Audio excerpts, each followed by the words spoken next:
Now, introducing the Queen of Men's Health. Welcome to the Gilbert podcast, where you'll find the premier men's health info delivered to you the only way I know how, truthful and raw, with the occasional boner joke thrown in. If you guys like this episode, subscribe to my YouTube and slide in the DMs on Instagram and join the party. All right, Dave Lee, what is up? It is good to be back for the millionth time. This is my my all-time favorite podcast to be on, and I think I must be the most reoccurring guest at this stage. I was just going to say, I think that I've had you on the most, and with no complaint from anybody, because the people just want more. Perfect. I'm happy to give them more of what they want. So today I want to talk about the sweatshirt that you're wearing. For those of you who are not watching this, it says Primal Zone, which is one of our Silverback Summit sponsors, which is a clinic based in Australia. And I know that we have a lot of Australian followers. I have some Australian clients. We have people traveling all the way from there, yourself included, for the Silverback Summit. Can you give a little bit of insight and history as to who Primal Zone is and what you do with them? Yeah, sure. So Primal Zone is the new clinic which I am partnered with and working with exclusively in Australia. It came about when we sat down and we looked at how poor the general state of TRT is globally. I would say that was one of the driving factors for it coming to be. And rectifying the main pain points that people have with their TRT clinics. Like one of the most interesting things about what I do, and I'm sure that you would have the same experience, is I see protocols and I get feedback from every clinic in the world and seeing exactly how everyone does things. And a lot of it is very suboptimal in terms of not only what's being recommended in terms of, take this or that, or don't take this or that, or even what they're blood testing for a lot of the time is abysmal. But the other part that I think is underdone by a lot of clinics, not all clinics, because there's some great clinics out there and clinics that you and I work with internationally. But a lot of the clinics don't really look after their customers or their clients properly. And I think that that's probably one of the biggest revelations I had working with TRT, is just how poorly the average guy is looked after, both in terms of conversations around his health, conversations about his mental health, well-being, habits, routines, diet, training, all this stuff that's super important. But also just men need to be supported going through TRT. TRT is a big thing. Like going from having your hormones at a crashed out level for a prolonged period of time and then elevating them to a healthy point, like there is so much attention that needs to be given to guys individually, just in terms of giving them feedback on what they should and shouldn't be doing, but also giving them the opportunity to actually speak to someone when they need to talk to someone about it. I think that treating people individually rather than treating them like a number and then wanting to excel in providing the best protocols for these guys, that's how Primal Zone came to be. So I'm very excited to be working with them and to be able to help them put together the guidelines around the protocols for their doctors to work with their clients. And we've had amazing feedback so far. And I've sent some guys who follow me from Australia, because I've always get asked, just like you, like, do you know anybody? Or I live in Australia, and like you said, it's kind of atrocious. And then I send them, and then they've been like, oh my God, Primal is amazing. Thank you. Like the feedback's just been super genuine and stuff. So that makes me happy, because there's only so much I can do internationally as well, because the laws and stuff. So I'm glad that we have them, and I'm glad that they're, part of Silverback, even though they're not physically here. I think that says a lot to their character for them to support the event and the mission and the vision that we have for this, because this is your second time and you'll actually physically be here this time. Yeah, I tried to come the first time, but I don't take experimental drugs, so they wouldn't let me in your country. But this time, we're allowed in. So it's actually my first time in the. I went to Hawaii for 2 weeks when I was at university, but it's my first time being in mainland America. So yeah, I'm very excited. I get to meet a whole bunch of my internet friends, and yeah, it's going to be awesome. We're going to have all kinds of shenanigans, and also I will probably speak about some hormone stuff at some point. So what will your talk be this year? Because I know last year we were doing the war on masculinity, and I think that was the initial installment of it. I like triads. I like doing things in threes. So this is just going to be part 3. It's going to be called Your Brain on Testosterone and the War on Masculinity Part 3. And I'm giving this one the subtitle Cards the Movie. And what this talk is going to be doing, and I haven't asked yet, but I'm going to ask if I can have a bit more time to present this talk because I'm going to need 90 minutes to get through it, is marrying the points I made in part 1 and part 2 together, and then going deeper into how neuropsychiatry impacts behavioral psychology. So what I mean by that is the part 1 and part 2. So in part 1, the idea was defining what I think is going on and what I've observed in my practice of health coaching, which is there are biological and societal factors that are massively detrimentally impacting, I guess, what we would define as masculinity as a whole. And getting into how masculinity works, and I guess the traits that we would define as masculinity work, and how they are stemmed from and influenced by both biology and psychology, and then explaining to people how this equation is going wrong. I think that was the most important thing to define first, is why are we at a point where a whole bunch of guys under the age of 30 need hormone replacement therapy, even when they're doing things right? I think that's a point that we need to look at. And it's the same with women. Why do so many women under the age of 30 have endometriosis? Why is there so many fertility issues coming up? Why do we have so many younger people needing antidepressants when apparently life has never been better, according to how you look at certain things? So defining what was going on and why was going on, I think, was the most important thing. And then part 2 was going, okay, well, where to from here? So part 2 went straight into talking directly to the client or the patient, saying, hey, let's put all the science jargon aside. Let's put all the mechanistic theory aside. This is the stuff that you need to do, and this is the stuff that you shouldn't be doing. And this is how you should approach things and how you should think when you're actually starting your TRT and when you're waking up in the morning being like, what could I do today to get myself further from where I am towards where I want to be?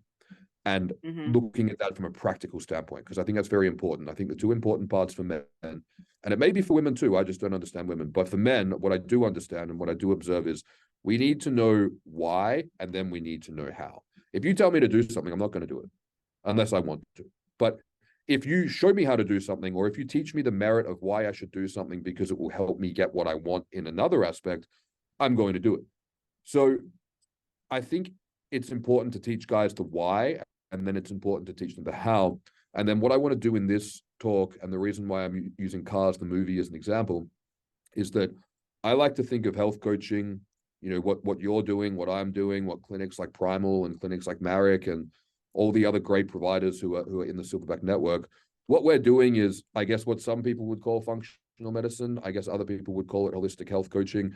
I don't know what label people want to put on it, but I call it human engineering, which is where you're looking at the human, both the experience and the vessel, as similar to a machine, like a car. But in this context, the car is sentient, the car is alive, and the car is experiencing being a car.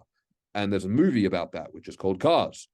So I think it gives a really good example for how I believe that we should approach health coaching, which is that we should be looking at the human body as a series of biologically interconnected systems, but we are also having the experience of those systems being alive. And those systems are giving us feedback, and they're giving us information, and they're giving us signals in real time, but they're not teaching us things that we don't know. So the body gives us signals all the time that we're doing something wrong and that we need to change. It can be anxiety, depression, pain, stiffness, tightness, brain fog, all these different things. You can get a rash after you eat certain foods. Your body is giving you a signal that something is wrong, but a smoke alarm going off doesn't show you how to put the fire out. It doesn't even show you where the fire is. So I think that's something that people struggle with, is realizing that something's off, but they don't know where to start. And this whole approach and this whole concept around what I am promoting in terms of a paradigm that we look at things, and then also giving some guys some solutions so it's not all fucking doom and gloom, is saying you didn't come with an instruction manual when you were born. Your parents sure as shit didn't have one. And there's a whole bunch of stuff that we're working out now, which I wish that we knew when we were younger, but this is what we're teaching these guys in terms of being like, this is how to properly take care of yourself as a human. And when we're doing it with the angle of saying, this is how you properly take care of yourself as a human who wants to perform and thrive and be a man who doesn't feel fucking terrible about himself. And I think that it's important to put that lens on it, because you can also just put it on another lens and say, okay, I want to get you to a 4 out of 10 so you don't blow your brains out and you pay your taxes like a good little boy, shut the fuck up. That is not a solution. And I think a lot of people are starting to work that out because they're becoming self-aware, they're becoming more sentient, and they're going, hang on. My ancestors did some really fucking powerful, cool shit. They survived all kinds of crazy stuff. I can't deal with keeping my room clean and going to work and barely making enough money to survive. And that's all I can manage. And maybe there's something wrong with that. Maybe there's something driving that. Maybe it's not just that I'm a pussy, weak-willed character who needs to, read another David Goggins or Jocko Willink book and eat some concrete and harden the fuck up. Maybe there is something actually wrong with the biology that I need to support. And that's where I think places like Primal, places like Marek, places like that have good doctors and practitioners like what's in the Silverback network, who will actually sit down with people and look at everything. Look at the blood work, look at how they're feeling, look at what they're doing, look at how they're thinking, look at how they're approaching life, look at what their day-to-day vices are that are generally sabotaging everything: drugs, alcohol, and junk food, and lack of exercise, if you want to make it 4, but I like 3s. Then we start to get more of an idea of how to get out of this mess. And I think that's the secret, is we need to know why the shit that we're doing is not working. We need to know why having 3 or 4 beers every Friday night is a problem. We need to understand that, because we like having the beers. And I don't like beer, but I speak as we as people. So it's all about teaching people the why in a way that they can understand, and in a way that it will then inspire hope and drive and motivation, even if it is fleeting, to ride that wave of excitement, to be empowered to actually make a change. Because I hate these stories and these paradigms and this nonsense that we're born broken. It's crap. The literature doesn't support it. The literature doesn't support that, what 30% of people have some kind of born serotonin deficiency. Like, nah, like that's not why you're depressed. And all I see in traditional Western medicine are these labels that people get. And some people are broken. Some people are born with things that cannot be fixed. But that's not what's causing this minor depressive disorder, malaise complex that a lot of people have going on. Most people are told they're broken, and they're saying the only solution is to take this pill for the rest of your life that causes side effects and doesn't actually make you feel better. And it's all crap. It's not real. It's a scam. And if people can actually understand and say, it's all well and good to go, oh, that's a scam. And it's like, okay, well then what is the solution? What is the truth? How do these things work? And that's what this part 3 is intending to close on, is all of that together. So how do you think that this affects men socially? Because there seems to be a massive struggle with the ability to take charge, communicate clearly, effectively, and do hard things. How much do you think the lack of hormones is shaping that culturally? Heaps. I think it's a massive underlying factor. And I think women understand this really well. I get a lot of really positive feedback from women on social media, which a lot of people, when they read my content, would assume it would be the opposite. Right. But women understand how hormones fuck with their heads. They get it, because they're on a monthly cycle. They know that they feel different and they behave differently and they react differently to different things based on where their cycle is. So if they can intrinsically understand that, they're going to look at this and go, oh, that makes sense. Maybe if a man doesn't have that high level of androgen exposure when he's going through his formative years, maybe not having that can fuck him up. And I think that that's what we're seeing societally in terms of behavior, is guys aren't coming through at 18, 19, 20, 21 as fearless risk takers anymore. They're not doing that. It's not happening. And when you don't have that, because that mentality, people go, oh, that's a bad mentality. It's like, no, that same mentality can be driven and channeled into things like entrepreneurship and martial arts and sports, and or just taking on the world. And I think if you don't have that, what do you get? You get avoidance, you get procrastination. And I think what really fucks with a lot of people is that they are experiencing themselves not living to their fullest potential, and they feel guilty about it, but they also don't know how to fix it. It's like the ultimate fucking catch-22 of being between a rock and a hard place. So I think it influences behavior a lot, because testosterone as a neurosteroid, which is something that is, it influences the brain. It's psychotropic. So it impacts how you feel, but it's not an intoxicant. So what testosterone does is it increases dopamine transmission, but it also antagonizes the effect of stress. It's like the opposite of social anxiety. So when a man is hypergonadal, his stress response is much more of a hair trigger, and it has much more of an impact on his biology. But you also don't get that dopamine flood of doing the exciting thing. It's just uncomfortable and bad. And I grew up experiencing that in real time. I can remember it very well. I didn't want to do things like rock climbing and going surfing, or jumping off the cliff into the river, stuff like that, because the dopamine response just wasn't even there a little bit. And it was just overridden and completely crushed by fear. And that on one, day to day, like that's fine. Some people have days that they're afraid. Some people have a survival mechanism that says, don't jump off the cliff into the river. That might not be a good idea. Maybe that's why I'm still alive. But what happens when you're living and breathing that 24/7 is your identity changes, your relationship with people around you and the world changes. Your self-esteem isn't, you don't have self-esteem because you haven't done the things that earn you the right to have the self-esteem. You're not confident because you don't have the merit to be, but then you're experiencing that. And I think that when that forms your identity and who you are, that's someone who is going to live a depressing life and become clinically depressed. That makes sense. It's like the juice is never worth the squeeze. If everything is always too much effort and doesn't feel good enough to be worth that effort. So what do? You retreat into things that feel better with less effort, which is video games, porn, and junk food. And it's a path that it doesn't give people the excuse to do it.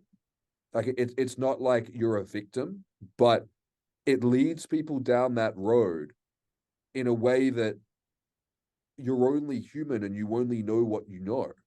So when we have these reactive biological experiences where we're driven towards the path of least resistance, your failure is really as a human, but it's not really a failure of character or a failure of discipline. It's just a failure of the human condition in the modern world. And if you don't know better, then you already know what you know, so you can't do anything about that. But when you do work out and go, hey, this is where it went wrong, this is my situation, this is where I need an intervention. The problem with the current conventional medical system is when you walk into the doctor's office with all this shit going on, they say, here's an SSRI, see you later. And that just compounds the problem and makes it far worse, because now your brain is tricked into thinking that people love you and you're doing better than you are, and you're having all these amazing social interactions, and all this serotonin's flying around to inhibit you even further. And you're trying to lie to your brain, and you're trying to make your brain feel like you're more successful and more loved and you have greater connections with the people around you than you actually are. And it doesn't work at all. Everyone knows that now. So I think it impacts behavior acutely because it makes you less brave and courageous. And then it also impacts your behavior chronically over time because it's going to condition you not to do the things that you need to do, which is push your comfort zone, go and do things that are hard, build character, because you should actually have a want and a drive to take on the world. And when you get older and more mature and more, wise, or whatever you want to call that, you transition and you channel that drive into things that are more productive and less dangerous. And I think eventually it comes to a point where that drive and instinct, as you mature and you become, you master the things that you're trying to master in the world, and then you get to the end game, you want to take care of other people and you want to lead a family and raise children and teach them how to do what you did. Because otherwise, what else are you going to do? And that arc is the hero's journey. It's the story of every story that we like and that we've been told. And you know, Andrew Tate's a great example of this right now. He's the personification of the hero's journey. He's fighting the dragon, and that's why people like that story, because they look at him being brave and courageous and standing up for something bigger than him. And the thing that people need to understand is that you need to create a man who would react to situations of adversity and challenge with that degree of bravery and strength. And it should inspire you to look at yourself and look at things like this and go, am I the man I could be now? And if you're not, you need to have a look at going, okay, is it just a consequence of me not doing the things I know I should be doing and doing the things I know I shouldn't be doing? Because you can cut that shit out real fucking quick if you want to. And I think you have to have the drive and the passion to want to. And I think some people are just fucking lazy and entitled. But I also think some people are biologically set up to fail. And that's where people need to, and this is not a sales pitch, but it turned into the biggest sales pitch ever. That's where you need to find someone who knows what the fuck they're doing, to sit down and go through your blood work and go through everything that you're doing and work out, is your car broken or are you just a shit driver? And it could be both. A lot of the time it is both, because you've never had a good car to drive. So you haven't learned the productive habits because everything felt shit. So TRT is a two-part journey. You fix the car and then you have to learn how to drive, because you crashed the first one. So you don't fucking know how to drive. It's common sense. But also when you learn how to drive the human body, you feel so much better. And a lot of the time when guys are coming on TRT, they've been on the TRT forums, what they're constantly trying to do is feel better because they feel shit and they don't know why.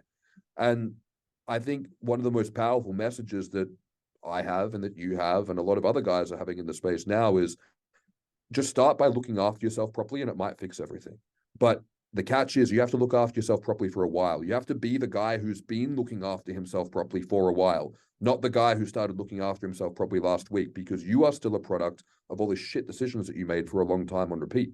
So there can be a lot of difficulty and uncertainty and vulnerability in the process of trusting that and going through the journey and going through the motions. But that's one of the uncomfortable things about life. And the good thing is testosterone makes fear less and courage and bravery more. So it's the ultimate combination to fix the car and then learn how to drive properly. So fix the hormones and then meet the medicine halfway and put them to work. And I think that's TRT done properly.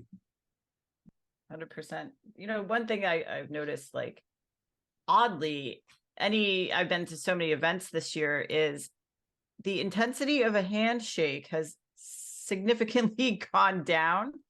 You can shake a woman's hand and it not break my hand. But dude, this type of handshake is like, I want to say something, because it really, for me at least, automatically my confidence in this person's confidence goes down. Does that happen to you?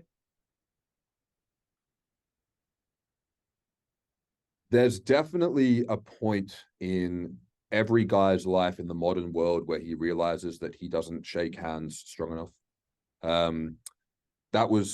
I probably had that realization maybe 4 or 5 years ago. And it's something that people, it's not a pissing contest of how hard can I squeeze this guy's hand to try to break it, because you can tell when someone's doing that. But when you meet someone and you do shake their hand, there should be an intensity of your character that shows up. And yeah.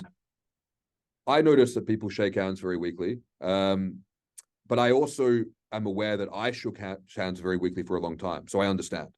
And I think I think that's something that guys, if you do shake hands weakly, it's not something where you go, oh, okay, next time I shake this person's hand, I'm just going to squeeze their hand more so they think I'm stronger. That's not what you're doing. What you should be doing is going, okay, why do I shake people's hands weakly? Why do I soften why is my instinct to soften when I meet someone? And working on where that's coming from, I think, is the most important thing. Yeah, that was just like a funny social thing that I noticed. I'm like, damn, I've shaken a lot of hands, shook a lot of hands this year, and it's not the same. Not the same.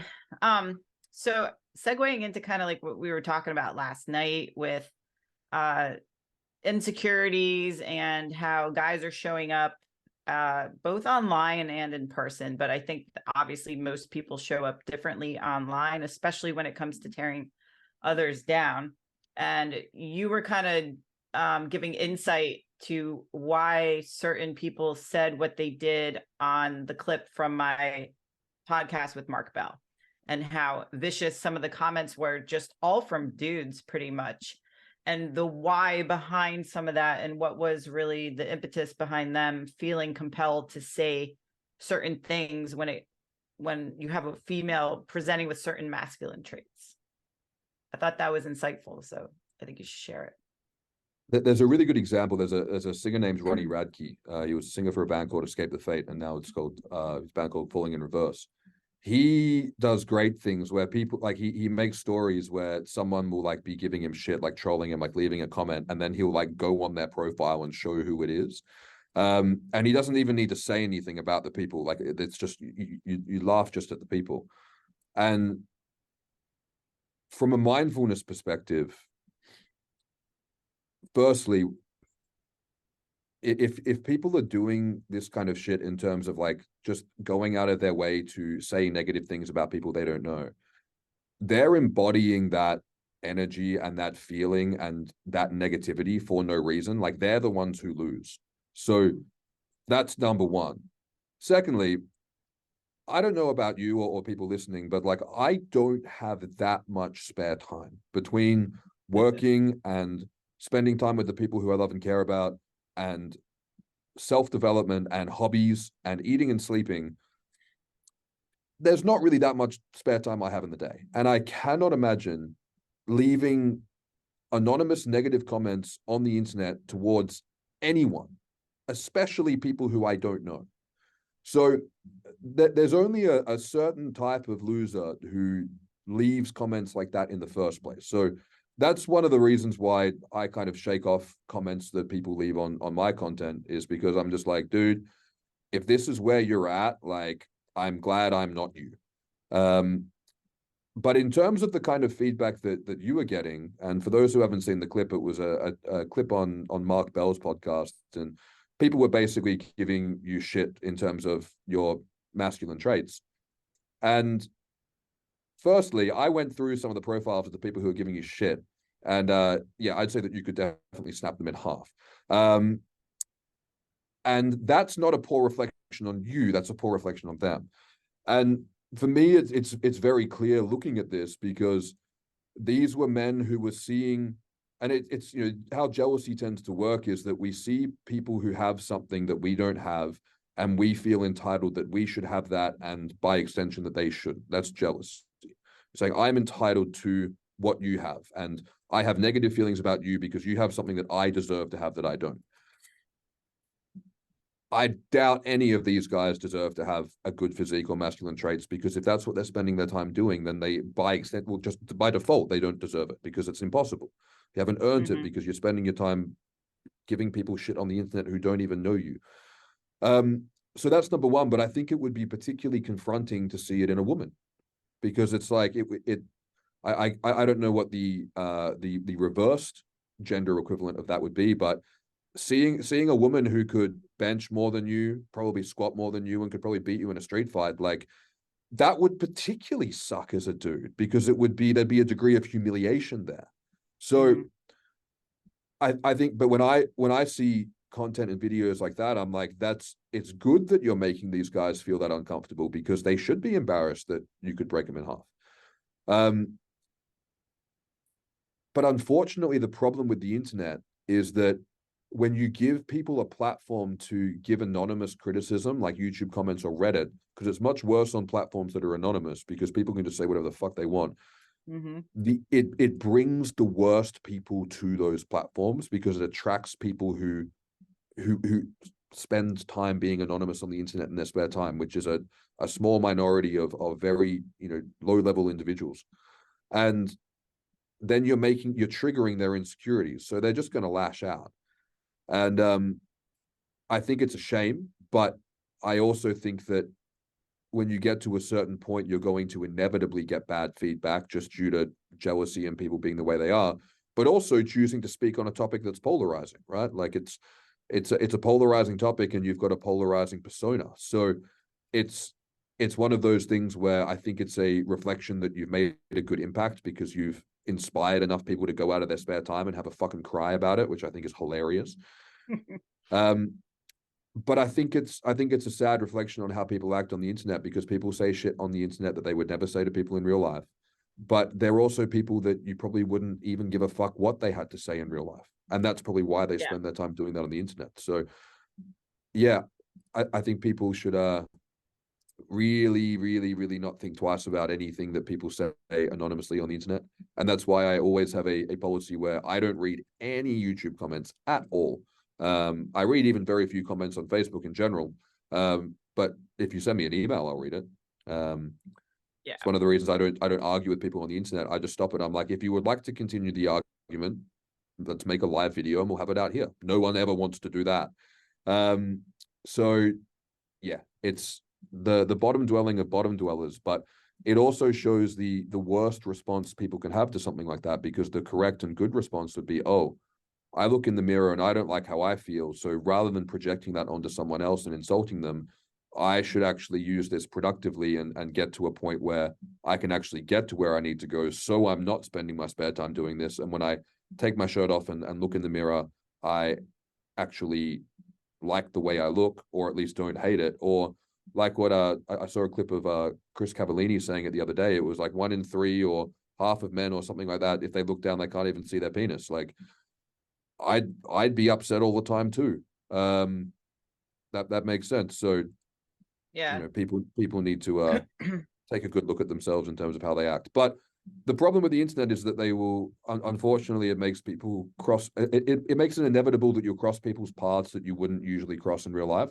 And I think the brain can have trouble distinguishing what's online and what's real.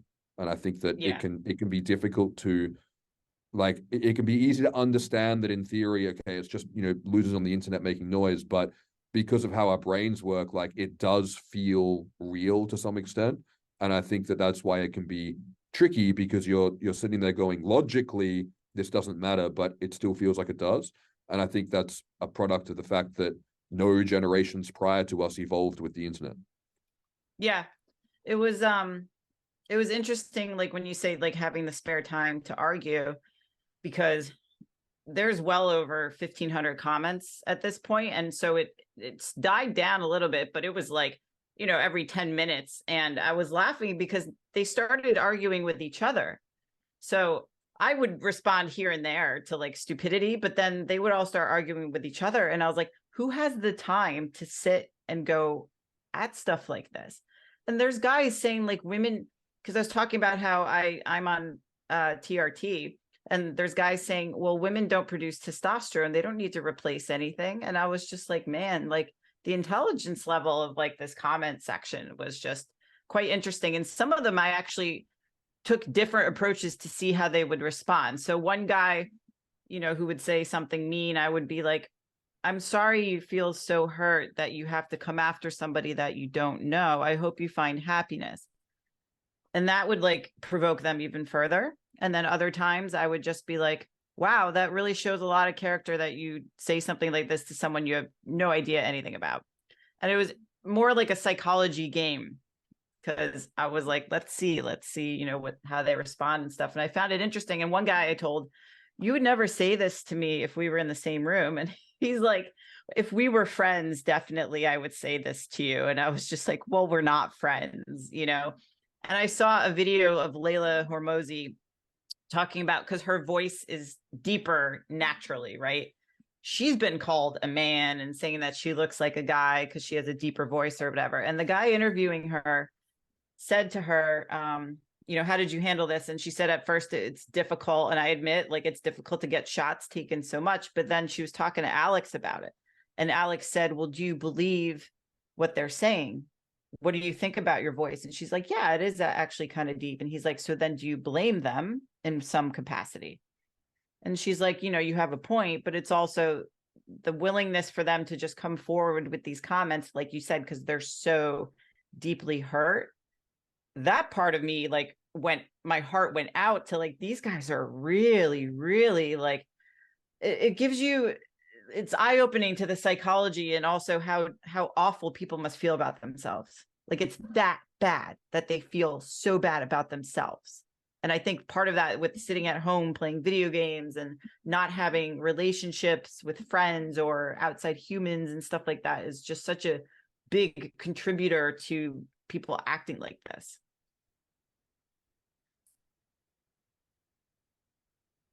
Yeah.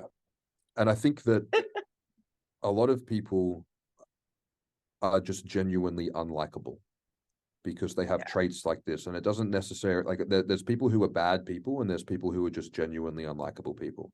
And I think that when it comes to people who are bad people, who are like morally corrupt, like, they're people who I want nothing to do with. But I think a lot of unlikable people, they haven't, well, a lot of them have been dealt bad hands. Absolutely. I was dealt a pretty good hand, and then I had an incident happen to me in my mid-20s, but I managed to integrate that into a positive. And looking back on it, a big part of the fact I could integrate it into a positive was that I had a good underlying support network, like a foundation. So I was very privileged with that. And I know a lot of people aren't. So I understand how people become unlikable people because they respond to their circumstances, but it doesn't give you an excuse to be a cunt. And I think that there's that point where it's understanding and being like, okay, like, you're being a dickhead because your life sucks, and that's very clear. But it's also sad that their life sucks. But in what capacity and what role did they have to play in that? And I think that's what's important, because at the end of the day, it does come back to we're all dealt different hands in life. Some are better, some are worse. And sometimes you get a bunch of good hands and you get a really bad hand, or, you know, it could go all these different ways. And some people get consistently worse hands than others dealt. Absolutely. But at the end of the day, everything is really just about how you survive and how you respond to things. And that's what life is. It's just a series of those experiences. So I guess people have a choice where when things happen to them or things aren't going well, they can give themselves an excuse to say, okay, well, I had a bad day, so that means that I get to be a dickhead to other people. And people do that all the time. Parents come home and snap at their kids after they had a stressful day at work, because why shouldn't they? Like, they had a bad day, they can be how they like. And I think that's bullshit. Like, I really think it is. And I think that there has to be a point of self-awareness and emotional maturity where you start to embody the changes that you seek in the world. And I think that that's what people need to be doing. And it's taking a step towards, and it's not like wank positivity esoteric crap. It's a realist perspective and going, this is the hand I've been dealt, this is where the ball's landed, and how am I going to play it? And choosing the positive path, or choosing to do the right thing, or choosing to do good by other people, even if you can't do good by yourself. Like, that's the stuff that's important. Like, if I'm having a bad day and I've had something, you know, horrible happen, or I'm in a situation that I can't do anything about, I'll go and do something nice for someone else, because at least that way something good can happen from it. And I don't think people think like that.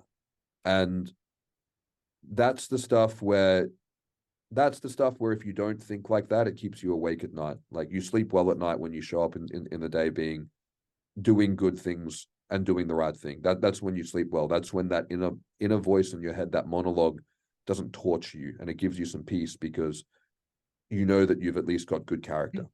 And I think that's important. I think even if your circumstances are shit, even if you're in a point where things aren't going well, you can still have good character. You can still be polite to the waiter. Like, you can still you can still use manners, and you can still, you know, smile at the person on the street, because maybe they're having a shit day as well.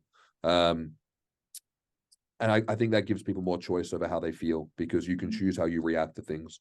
And the problem is that takes a pretty good amount of mindfulness and emotional maturity, which I think a lot of people, unfortunately, aren't forced to develop these days, so accordingly don't.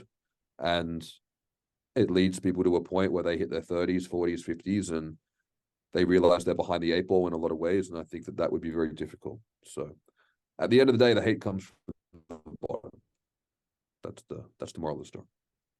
And I mean, you have a lot of these conversations with guys regarding like getting their shit together and developing routine and doing hard things. Like, what are kind of like the overlapping themes in these convos?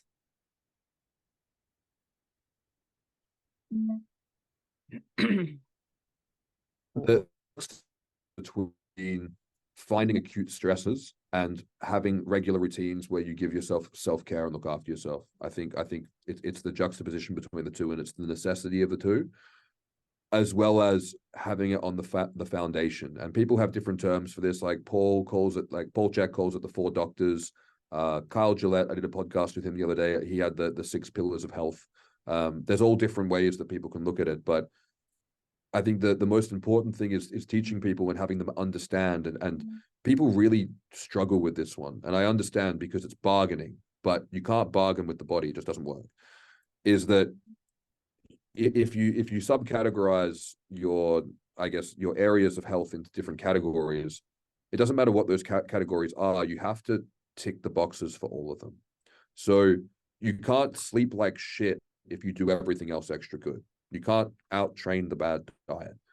There's so many different examples of this, but it's understanding that whatever area you're neglecting is causing you the issues. And that's the first thing to assess. So it's about going, hey, I need to audit my shit.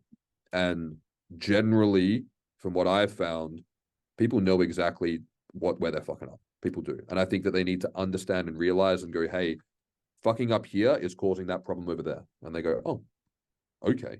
And it can be simple.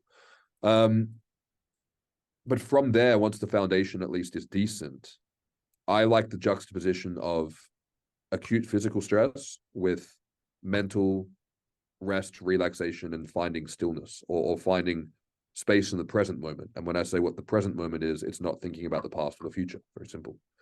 So the importance of those things, I believe, is that when it comes to resiliency, when it comes to stress, we say stress is bad, we want less stress. I agree.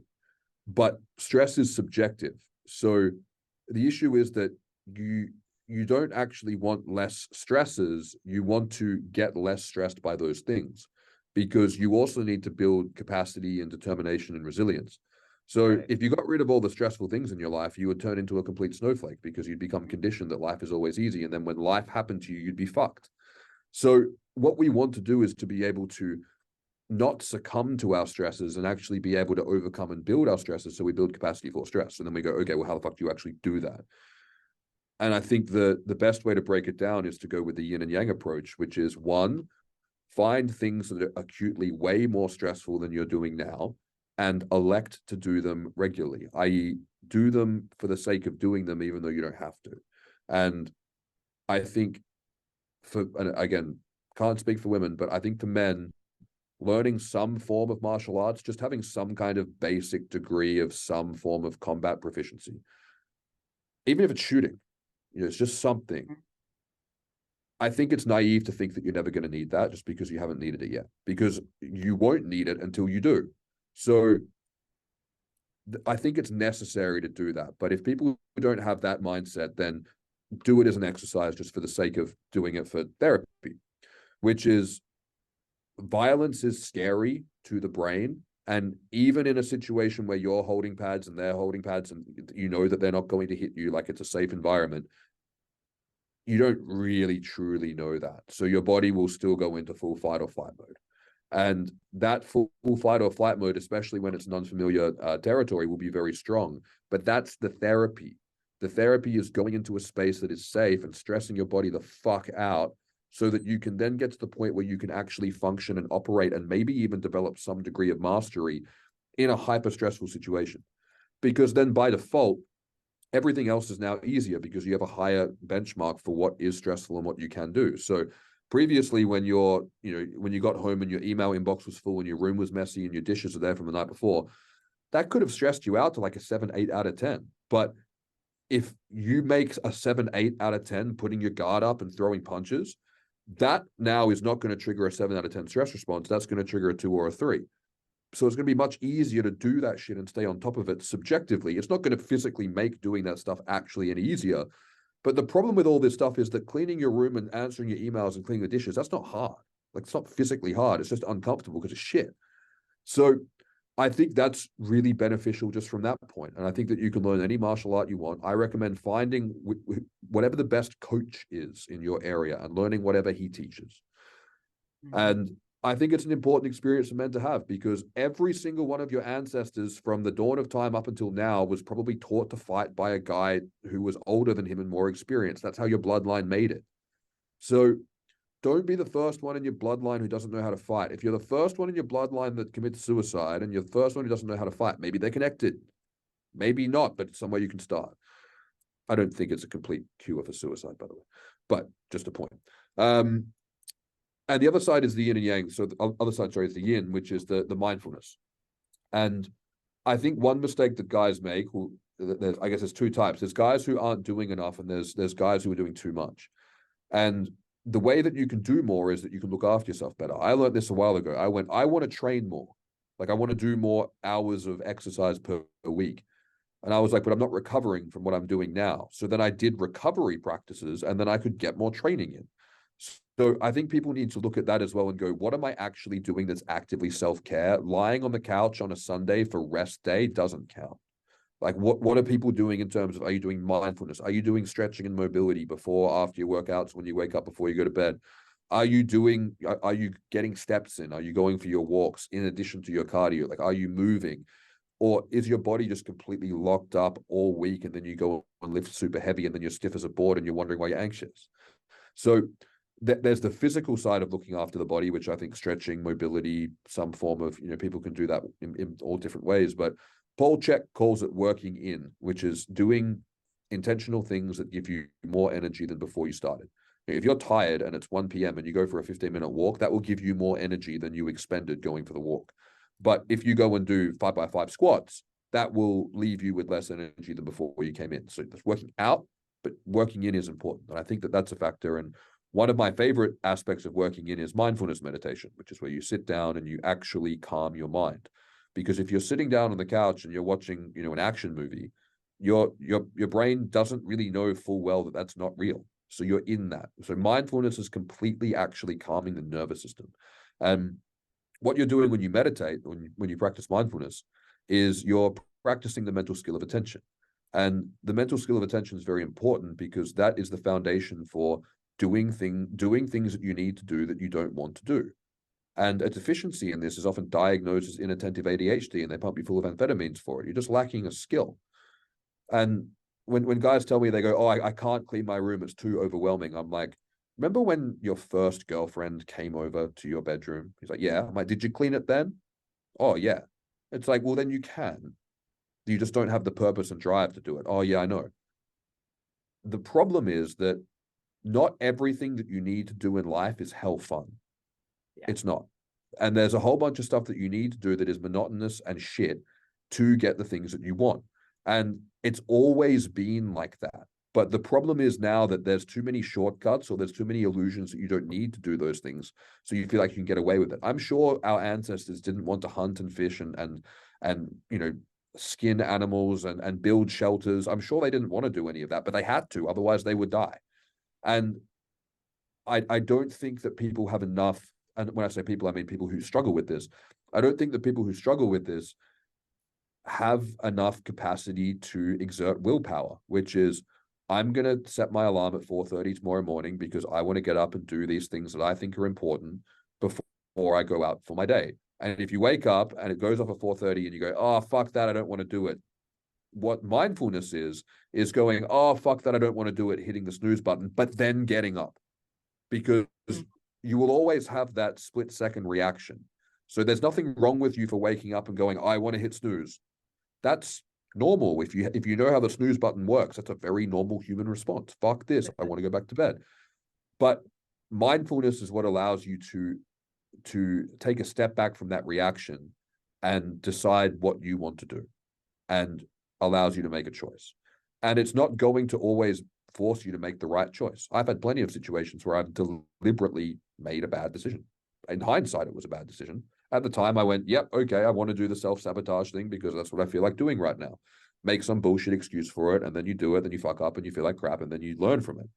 But it's important to develop that skill, because if you develop that skill, then you can audit yourself, and then you can link up and being like, okay, every time I hit the snooze button, I have a shit day at work. And every time I get up and go to the gym and do the things I was meant to do, I have a better, more productive day. And you go, oh, I'm aware of this now. And then you can start to integrate that, and you can teach yourself to ultimately get yourself where you want to go. And I think that's one of the things that people struggle with the most that I talk to, is that a lot of the time they know where they want to go. They know how they want to be. They know how they want to look. They know how they want to act. They know what they want to achieve, but they just don't know how to get there. And the problem is that you can have the best plan in the world, but if you can't actually execute it in the moment, it doesn't matter. And so many people's problems come from, they get the plan laid out in front of them, and then they still make bad reactive decisions. They still sabotage themselves in the moment. And it's because they don't have that skill of creating space between the stimulus and the response. So developing willpower and then developing capacity for stress, I think in combination, it doesn't solve every problem, but I think it prevents a whole bunch of future problems from happening. And I think it also empowers people to start to get their shit together and get back on track. And that's why I think it's such a good foundation. And I think that the juxtaposition of the two is extremely important. And if I tell 10 guys to do martial arts and meditation, about 2 or 3 of them will do the martial arts, and maybe 1 of them will do the meditation, because I can't make them do it. And I'm not interested in making them do it.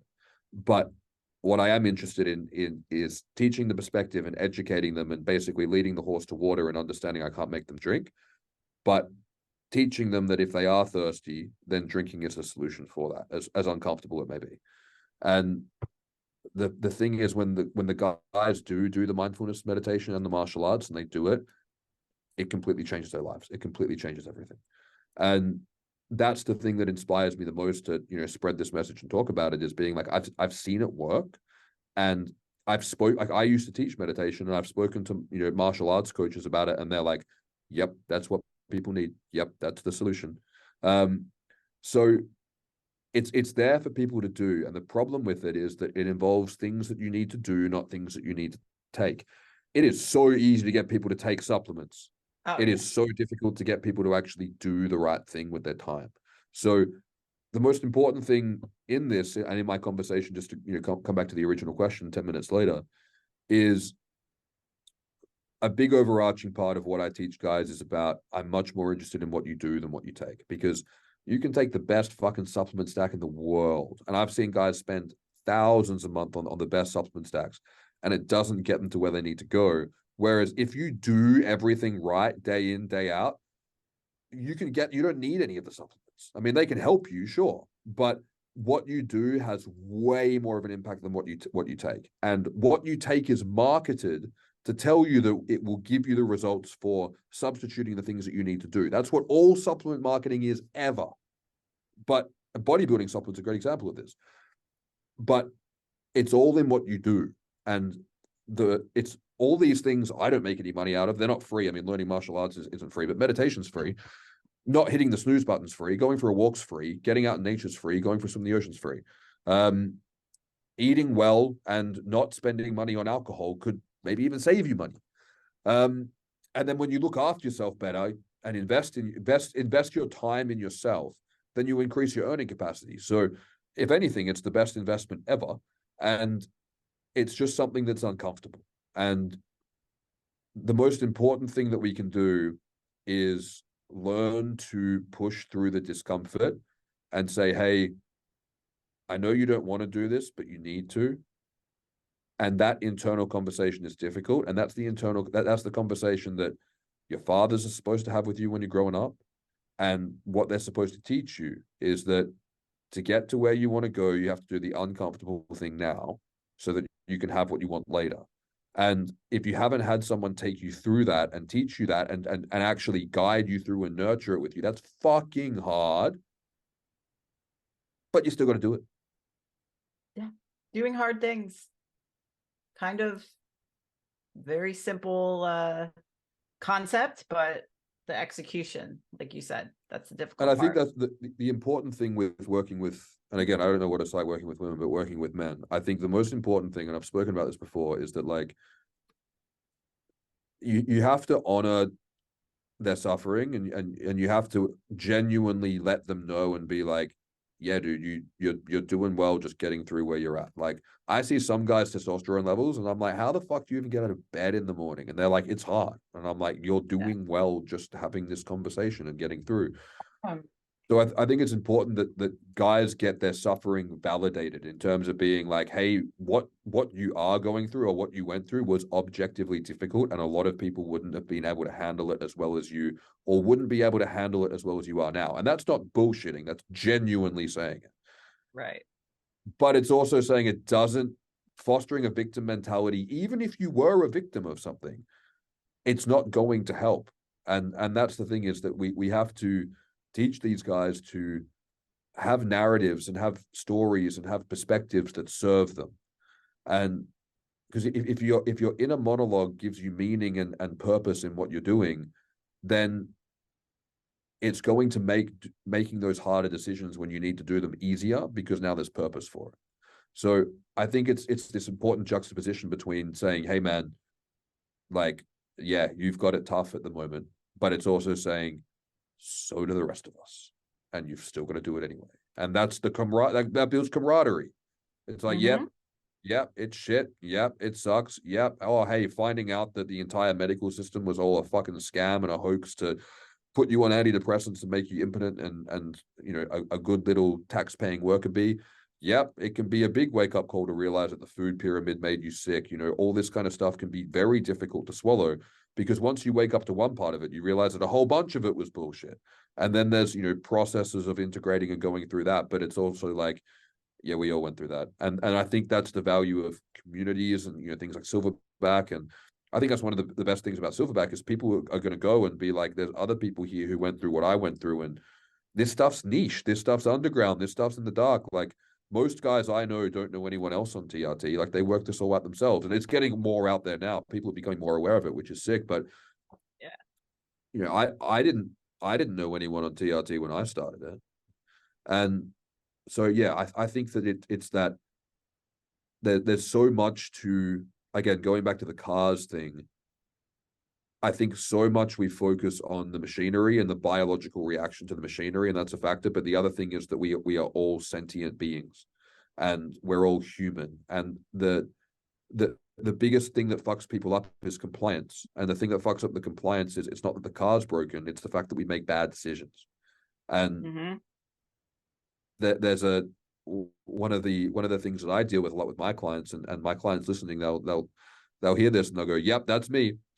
Is they don't do as they're fucking told, but there has to be an allowance for that, because I didn't do as I was fucking told either. Mm-hmm.